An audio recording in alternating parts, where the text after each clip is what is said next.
পুদিনা পাতা গাছ কিনে নিয়ে আসলাম।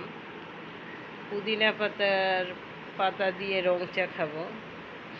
চাও বানিয়ে রেখেছি। এখন এই পাতা ছিঁড়ে তারপরে চায়ের মধ্যে দিয়ে খাবো।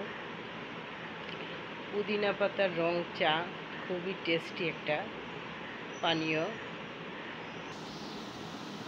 পাতা ছিঁড়ে নিয়ে আসলাম, ধুয়ে আনছি কিন্তু